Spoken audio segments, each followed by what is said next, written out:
on va expliquer aux enfants pourquoi nous sommes dans une réserve géologique et quel est l'intérêt des roches de la presqu'île de Crozon.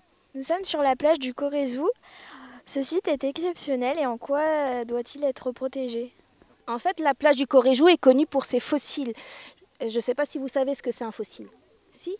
En fait, donc, il y a beaucoup de traces fossilisées dans les roches de la presqu'île et le site du Corézou est protégé pour ça. Après, c'est un site exceptionnel parce que si vous regardez, c'est une plage qui est plutôt très jolie. Vous voyez, il y a des groupes qui font de la pêche à pied parce qu'il y a beaucoup de vie actuelle aussi sur le site. Et comme c'est la plage la plus connue de Camaret, durant l'été, il y a beaucoup d'estivants qui viennent sur cette plage. Et on doit la protéger pour ça, parce que s'il y a beaucoup de monde qui vient sur cette plage, malheureusement, en fait, il y a aussi beaucoup de déchets. On fait souvent des ramassages citoyens. On protège ce site en faisant des journées comme aujourd'hui. Si je vois quelqu'un qui ramasse un caillou, je lui dis que c'est interdit. Il y a aussi les habitants de Camaret, en fait, qui protègent. Il y a quelques habitations juste au-dessus. On peut être sûr qu'il y a toujours quelqu'un qui regarde la plage et qui surveille si quelqu'un en fait prélève des roches sur cette plage ou non. Marie, la presqu'île de Crozon est classée réserve naturelle. Qu'est-ce que ça veut dire? La presqu'île de Crozon, c'est une réserve naturelle régionale. Donc c'est vrai que c'est vraiment un impact au niveau de la région. C'est une des seules réserves régionales qui est éclatée. Il y a 27 sites sur la presqu'île qui sont protégés. Soit pour les fossiles comme ici, mais ça peut être aussi par rapport à la datation des roches. Ça peut être aussi pour des cordons de galets qui sont plus ou moins fragiles. Donc en fait, on veut préserver les roches et l'environnement. Il faut aussi savoir qu'il y a des espèces animales protégées. Vous aurez peut-être de la chance tout à l'heure de voir les craves à bec rouge. C'est des petits oiseaux qui ressemblent en fait un peu à des corneilles, mais ils ont les becs et les pattes rouges. Ils étaient en train de disparaître, mais il y a une colonie qui est venue s'installer en presqu'île de Crozon.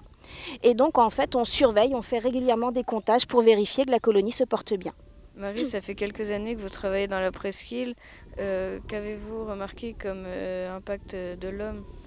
Plus les plages sont fréquentées, plus on voit l'impact de l'homme. Ça peut être par rapport aux déchets, mais aussi malheureusement à Camaret, un des impacts qu'on voit, c'est un petit peu plus loin. Vous voyez la chapelle qui est là-bas ? En fait, il y a une mode qui s'est lancée dernièrement, c'est faire des cairns. Donc les gens déplacent les galets et les empilent pour faire des cairns. C'est vrai que c'est très joli, mais le cordon de galets est là pour protéger la plage. Donc si on le déplace, malheureusement, ça enlève cette protection. En général, dans la presqu'île, en fait, l'impact le plus flagrant de l'homme ça va être les sentiers côtiers. Elle est très connue pour le GR34 et en fait, il y a du coup énormément de randonneurs qui viennent en presqu'île. Normalement, c'est des tout petits sentiers assez étroits.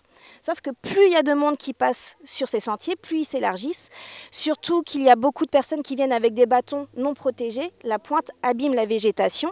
Et en plus, il y a certains qui se disent que le sentier côtier il est trop long, on va faire des raccourcis et se créer des passages qui normalement ne devraient pas exister. Du côté de la pointe de Pénire, on a mis des petits fils pour empêcher les gens d'aller sur la lande.